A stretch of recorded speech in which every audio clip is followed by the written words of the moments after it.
Welcome to the Boaters Podcast. Today we're riding solo, no guest today. We're going to be answering some comments, and our first one comes from Richard. Truth conquers all. He says, so you think new outboards are more reliable than old ones? They all put out trash. Maintenance is the forefront now. Great question, Richard. Thank you for liking, commenting, and subscribing. And this week's episode is brought to you by our school community. It is a community of boaters where we help each other with guidance, advice. We look at projects, people that buy boats, people that are rewiring their boats. We're helping a bunch of different boaters tackle a bunch of different boating problems and tasks and projects that they have going on. You can check that out using the link in the description, as well as the pinned comment below, and as well as those of you that have purchased our merchandise. So those of you that have gotten a BAB shirt from bornagainboatingshop.com. Now, to our first comment, Richard.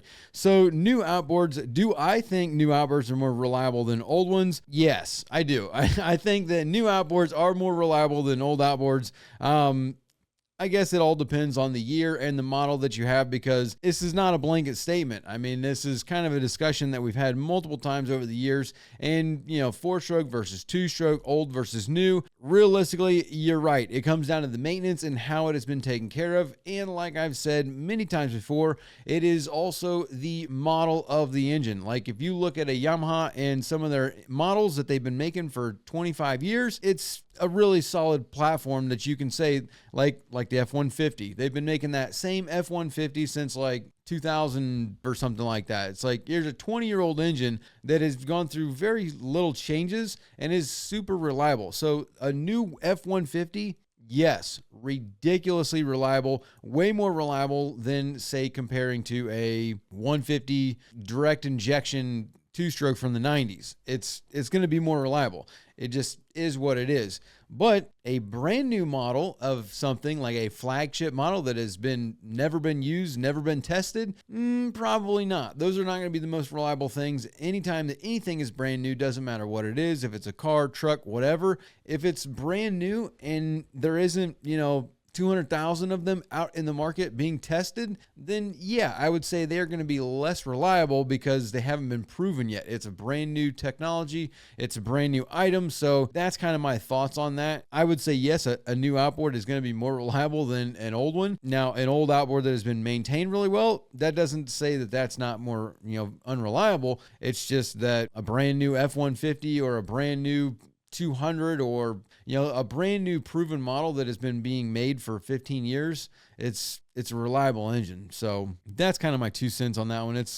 To me, that's a worn out topic. I know everybody, the problem is that, we talk about this, and a lot of those of you that have been watching the show for a long time or been in this for a long time, we've had the conversation, but we always forget that there's a lot of people that are coming into boating that are new and that are maybe haven't talked about this or thought about this or are exactly that, new boaters. So having the conversation, I guess, is kind of good to revamp stuff like that. But moving on, adventures of a boat guy. Are outboard power heads worth rebuilding? Depends on the model. If it's an old, so the way I look at this kind of thing is depending on the age and the maintenance, because maintenance is key to everything. If you want anything to last, then you want to maintain it and keep it clean. It's going to make it last a lot longer. But let's say you've got a 25-year-old, let's say you've got a 2001 engine. It's a good engine. It's a 152 stroke solid engine. If it's been maintained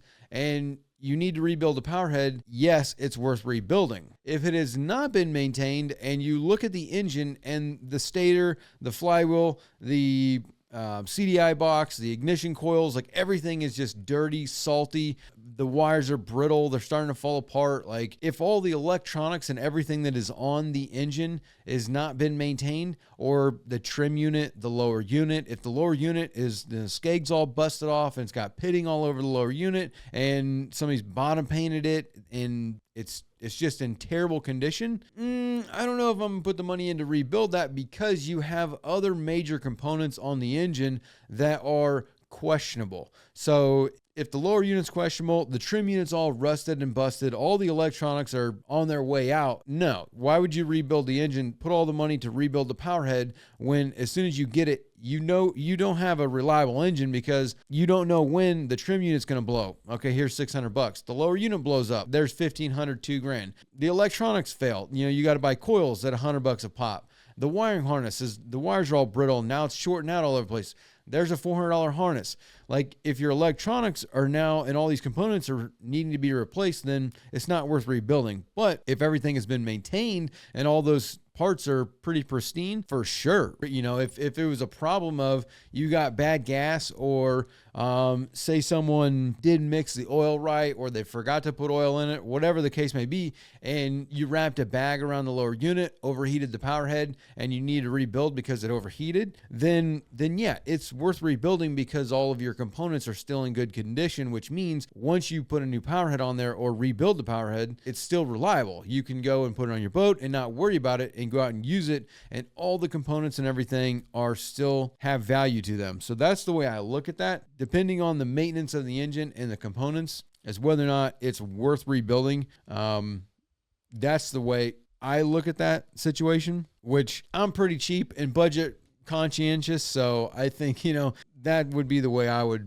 imagine most people to look at that. TW says, how do you feel about Steiger Craft? I don't have a lot of experience with Steiger Craft. Steiger Craft's, I don't know, is that like a New Jersey boat? I want to say it's up there. It's up north somewhere. I've only seen a handful of them, and the ones that I have seen, I like. The construction seems to be really solid. The layouts are really nice. They seem to be like a really solid, like for a fishing boat. I think they're nice. I think the ones that I've been on, they ride really well and they take the water really well. So in rough conditions, they handle really well in those conditions. So in my opinion, yeah, I like a Steiger Craft. I think it's a solid boat, but I live in South Florida, so, there's not as many Steiger Crafts down here as there are up north. So, I don't know what I don't know because I don't have the experience on it. But given my limited experience, yeah, I like them. The one that I do like is their pilot house. It's like a 25 or like a 28, maybe something like that. And it's got, I think most of them are pilot houses. And again, I have limited experience with crafts, but I mean, it's kind of like a Parker with the pilot house, and I like it. I think it rides great. And yeah, that's my feelings about it. Basic Honda. While doing research and looking at reviews of used boats I want to buy, I've seen old threads of 2000 to 2010 center consoles being sold when they were less than 10 years old. The prices are about the same or even more now for those same boats being 20 years old. Blows my mind. Yeah, I don't know. I don't even know why this comment's in here because that's kind of a statement that's built on pricing, and there's not much that you can say about that. It is pretty crazy. You see that in a lot of different industries where people bought you bought a house in 2019 for $300,000 and now you want to sell it for $650,000. It's like, 5 years, the price of things have doubled. And so, like you said, you're looking at a boat that in 2010 sold for $100,000 and now they want in 2020, 10 years later, not 2020, but 2025, 15 years later, they want $200,000 for the boat. It's like, what? Yeah, it is pretty crazy, especially because you're adding 10, 15 years on a boat, and on a boat, that's a lot of time. When you start thinking about the mechanics, the wiring, the fuel tanks, the stringers, the transoms, like the construction of the boat, it can definitely get pricey to start replacing stuff. So yeah, I feel you on that one. Marcus says, never used a transom saver, never had an issue, 40 years boating. Well, I guess it all depends on what kind of boat you're running, how far you're running. I mean, are you trailering it all the time? Like, how often do you get to use this boat in 40 years? Transom savers do something. I mean, I don't know. I mean, depending on where you live, if you have to trailer your boat like an hour to get to the water, like, I guess what people need to understand is that stress on a transom is a real thing. You've got a transom, you got an outboard, you trim it up like this. And are we talking inboard, outboard too? That makes a difference too. But on outboards, you trim that up, you got all this weight on the back of the transom like this. On a trailer, there's no give. Your leaf springs are basically, absorbing anything from the road, but the boat and the outboard, like there's no give there. When the boat's in the water, the entire boat is going in and out of the water. There is a massive cushion there that relieves a lot of the stress. So, and your engine is tucked down. It might be trimmed up a little bit, but there's not near the stress on the transom. But when you're going down the road with the boat on the trailer, that weight on your transom is sitting there bouncing it and flexing that transom. No give, full weight of the outboard. It does stress the transom. So if you put something from the trailer to the boat that takes the weight so that engine isn't being jammed down, it does save your transom. I mean, it's physics. So if you only have to go 5 miles to the ramp on a clean road and you only use your boat 4 months out of the year, so let's say you get to go every weekend, that 12 to 15 times a year, you're transporting 5 miles. Like, yeah, it's not going to be that big of a problem. But if you're driving down a dirt road with rock, gravel, like bouncing up and down potholes, and you got to drive 45 minutes to the ramp, and you get to do that 6 months out of the year, yeah, you can stress it. You're going to stress your transom for sure. So there's a lot of variables there, is what I'm going to say on that one. Brandon Powerstroke says, chart plotter was a game changer for me, especially when visiting down in the Keys. Yeah, chart plotters these days have gotten to the point where, I mean, honestly, if you don't have a chart plotter, it's kind of like, it depends on the fishing that you do. If you're in the river, and I mean, honestly though, with the sonar and the side view, down view, clear view, all the different things that you can see with your fishing, your fish finder, it's definitely a game changer. I don't know too many people that are out there, I mean, that aren't using chart plotters. I don't even know. Yeah, most people have chart plotters on their boat. Fish finders, yeah, if you finally get a chart plotter and then put it on, like, for sure, going to be a game changer. But now, I mean, they've gotten so precise that it's almost like cheating. You can see everything. So yeah, I think technology and the advancement definitely makes the enjoyment of the boat way more than it used to be. Mike Lowell, as a tech and a flats backwater fishing guy, my skiff has a bilge pump and a Simrad I use for gauges, safety, and that's it. People lose sight of what it's really about. Keeping it simple, almost always better. Last thing I want to do on my day off is go back to work. Yeah, I agree with you. Especially in 2025 boating. If you look at new boats, you can't even, like, there's very, very few boats that don't have 10 switches on them to operate all kinds of different stuff from, I mean, everything. You've got your MFDs, your radios, your VHF, your, nav light, anchor light, bilge pumps, live wells, courtesy lights, spreader lights, T-top lights, your underwater lights. You've got all kinds of just different ACs, USB ports, misters to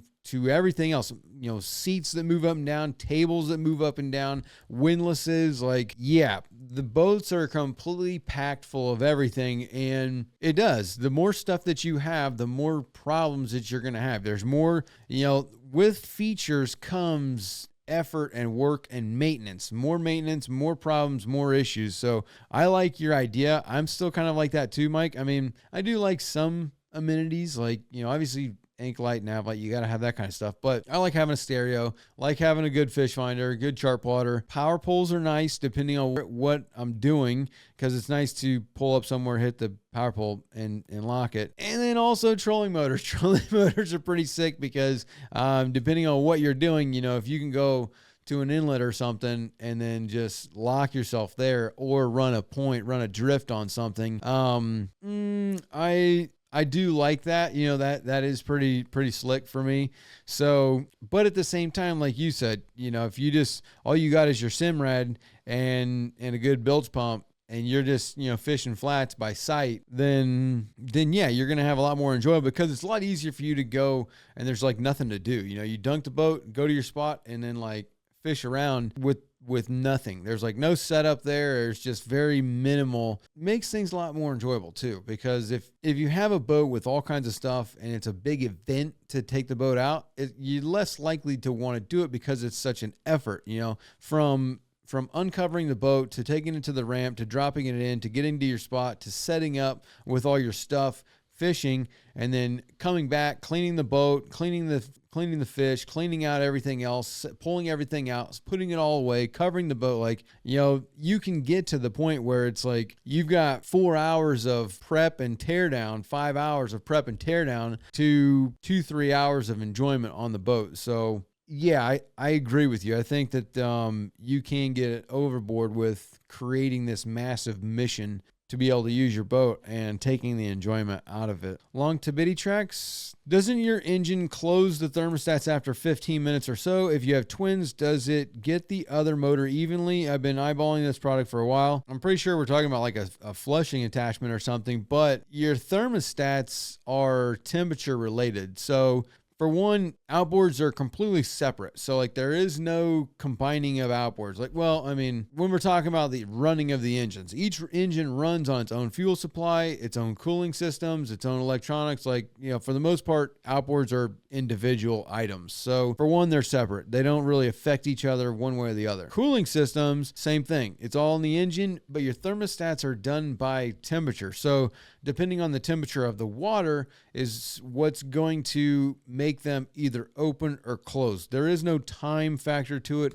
It is strictly a mechanical component that reacts based on temperature. Thermostats can be built differently, but think about them as a mechanical component that at, say, 143 degrees, they will open up, and then at 142 degrees, they will close. So they're pretty mechanical in that aspect. There is no time. There is nothing that makes them open. There is nothing that controls them outside of the temperature of the cooling water that is being ran around them. So it's just a little misunderstanding there, I think. Tonchito, how bad is trolling for bigger outboards like Yamaha F-150? Trolling's not bad for an engine. It doesn't matter. Doesn't matter if and 150s to me aren't even like a bigger outboard. I mean, you see 600s and 450s, 150s are like awesome because they're small and very easy to work on. So it doesn't matter what the engine is. Trolling is not bad for the engine.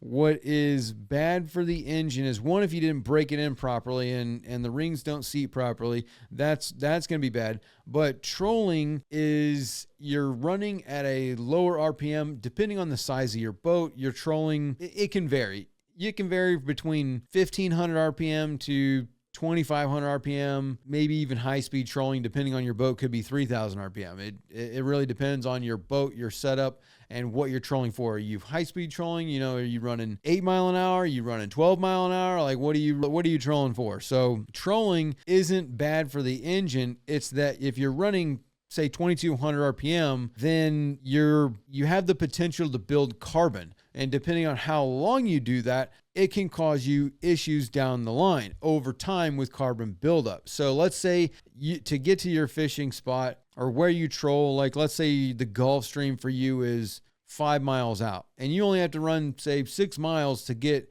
to where you control around the depth, whatever. If you're only running, say, 5-6 miles, that's only going to take you at, say, 35-40 miles an hour. It's not going to take you long to get there. You're 10-15 minutes and you're there fishing. And now you spend, say, 2 hours, 3 hours trolling at 2,200 RPM, only going back down to idle when you got a fish on and running around and stuff like that. The engine's not getting up to temperature and you're not burning off the carbon. If you just do that consistently, you're going to build up carbon, which will cause you issues. It's building up on your valves, on the heads of the cylinder. You're messing with how clean the engine is running, basically. So that's what's bad. If you're going to troll a lot, one, you need to be running wide open throttle when you can, so that way you can get the engine temp up to burn that carbon off as it's fresh. And then two, run something like ring free, which is going to help clean that carbon off, which will get rid of that carbon buildup, which eliminates your issues. So realistically, no, it's not bad for the engine. And if you run a quick clean or a ring free, you're going to eliminate your problem. And then also try and run some wide open throttle to get your engine temp up. Now, the next one, Jared Zeno. You can switch batteries with the switch while the motor is running. So now we're talking about a battery switch and in the engine running. So let's talk about what exactly is happening and what the battery switches is, because it's as it is with boating, nothing is a blanket statement for every situation, every scenario. But what you got to realize is that when an engine is running, you have to remember that it's no longer, technically, it's not running off the battery. So your battery is there to start the engine. As soon as your engine is running, the alternator is spinning, your stator is spinning. It is producing amperage and it is producing power. So your engine is technically running off of, this is why most small engines, it has a pull start. There's no battery in it. You pull start it and the engine runs by itself because it is producing electricity. So that might be a better way to describe that. You pull start the engine, there's no battery there, and the stator starts producing electricity. The engine is then consuming that electricity. So I do need to make a video about this, about the consumption, the power consumption of an engine. So when you turn your key on, your computer will pull, depending on what it is, let's say it pulls 1 amp, and then your fuel pump pulls 1.5 amps. And then, so you're at 2.5 amps as soon as you turn your key on. The engine's not running, it's pulling that amperage from the battery. So for right now, you got 2.5 amps being consumed by the engine from your battery. As soon as you start the engine, now all of a sudden your ECU, let's say it's pulling 1, your fuel pump's pulling 1.5, and now your ignition system is pulling 2 amps. Again, this is going to depend on your engine. So your engine is consuming, let's say 4.5 amps of electricity, but your alternator is producing 15 amps at idle. Again, depends on which engine you have, what alternator it has. The engine itself is powering itself at this point in time, and you're sending the excess, let's say it's 10.5 volts because your engine's consuming 4.5 and your stator is producing 15. So 10.5 amps are now going back to your battery. So you're actually sending power to the battery. You're not pulling anything from the battery. With that understanding, if you take your battery switch, all the battery switches for the most part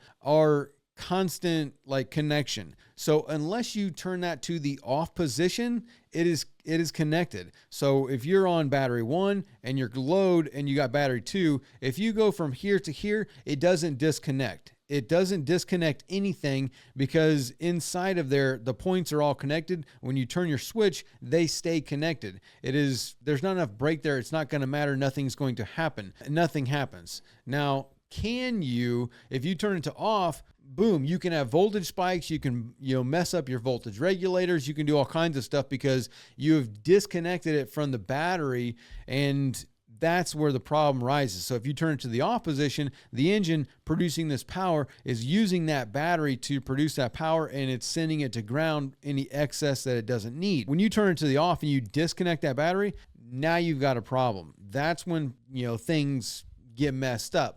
But when you go from 1 to 2, you don't lose connection from the battery. It's just straight continuity on your battery switch. So technically nothing happens. Nothing really happens at that point in time. Should you do it? Is there problems that could arise? Yes. If the battery switch fails when you're switching it over and disconnects from the battery, you could have a problem there. If your battery switch disconnects during that transfer, really, these are rare situations where that would happen, but is it possible to happen? Yes, it is. And when it disconnects from the battery, now that's when you get voltage spikes and you get other problems that could damage components on the engine, like your computer, like your charging system, like your voltage regulator. So yeah, technically you don't want to do that, but technically at the same time, can you? Yes. In 99 out of 100 times, nothing's going to happen, but understanding how all that is working, that's realistically, I think, more important because, while the motor's running, it's using the battery, but it's not really using the battery. It's using the battery in the sense that it's in a loop, but it's not pulling power from the battery. The engine itself is running on itself. If that makes any sense the way I've tried to describe it. Maybe that brings a little bit of clarity. Maybe it made it more confusing, but to break it to a hard line, no, you don't really want to switch your battery switch with the engine running. It's easy to just, start your engine and then, like if you wanted to start the engine and you're going to run it for a while, put your battery switch to all, start your engine. you only really need to start it on one battery if you want to test your system. So like, let's say every 3 months, you put your battery switch to 1, you start the engine. Does it turn over fine? Your battery's fine. Turn the engine off. Move the battery switch to number 2, start the engine. Does it start fine? Okay, the battery's fine. You're good to go. Anytime in between the 3 months that you're checking those batteries and you're starting your engine, you can just put it to all, start the engine, run wherever you're running. You're going to charge both of your batteries. Whenever you get to where you're getting, you turn the engine off, switch it to 1 or 2 to consume power from one battery, and then boom, switch it back to all, turn your engine on, go where you're going. You're going to be fine. You're going to charge both your batteries. There isn't really a need to start the engine and then move your battery switch position. It's kind of an operational thing that we're talking about here. It's like, why do something you don't need to do? I guess trying to explain is like, you're asking, can you do something that you don't need to do? Like that's the way I'm reading it. BBD, can I add auto retract to my older K-planes? Anyone easily done that? So K-planes, talking about trim tabs, depending on your system and depending what you can, for the most part, yes. For the most part, you can take hydraulic trim tabs and put a auto retract controller on them. So it's just a component that you add to the system that when you turn your key off, it auto retracts the trim tabs. So, yes, you can take older K-planes. It's just a controller that ties in to the controls that control, because when you think about a trim tab, the trim tabs are ran by hydraulic pumps. The hydraulic pumps are controlled by relays that use a rocker switch with low power to control the relays that control the high power that operate the hydraulic motors that run the trim tabs. So you're using low voltage or low power, low amp to control high amp, and a controller just ties into the low power control of those relays, which then when you ties into your key switch. So when you turn the key switch off, it just, those hydraulic motors to bring the trim tabs up for like 5 seconds, whatever it is. So yeah, you can add auto retract to them. You buy the controller, put it into the system, and boom, you have auto retract on your trim tabs. Joe of All Trades. Mine does this in neutral and spins slightly on its own and goes away in gear. Talking about prop chatter. So prop chatter generally has to do with the engine. Is it a smaller engine? Is it an inline 4-cylinder? Do you have a 4-blade stainless steel propeller on it? What kind of hub do you have? So prop chatter can have multiple things that can create it.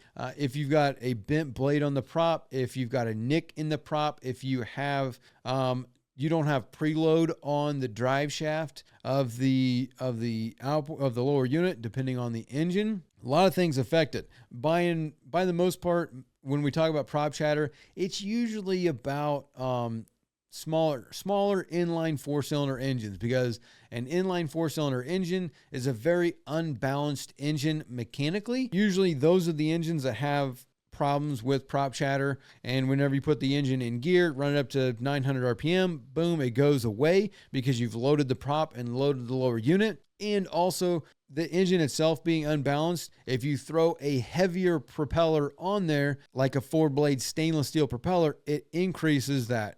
A lot of times you can put a hub in there, like a flow torque or SDS hub. Depending on what propeller you have, there are different hubs that will dampen and absorb that weight of the propeller, which gets rid of that prop chatter.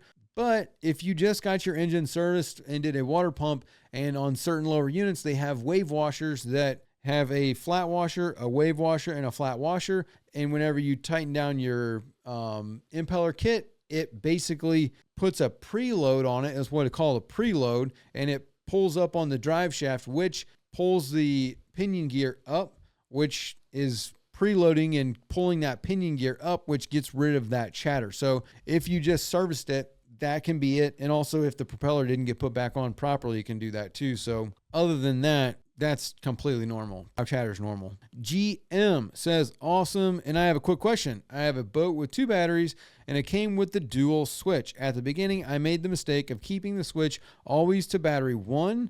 And I believe the other battery never got charged and I was basically replacing it every year. Now I alternate between the 2 batteries while using the boat. So the alternator charges both, but one battery never quite seems to do as well as the other. So I do manually charge them on occasion. Do you have any suggestions for optimal use of the batteries so that they both get sufficient charging? There's a lot of things that could go on here. Like for one, how long are you running the engine? What RPM are you running the engine? What kind of electronics you got on the boat? How much are you using the boat? Like, there's a slew of things that are playing into this. One, if you don't run the engine enough, then it's a consumption thing.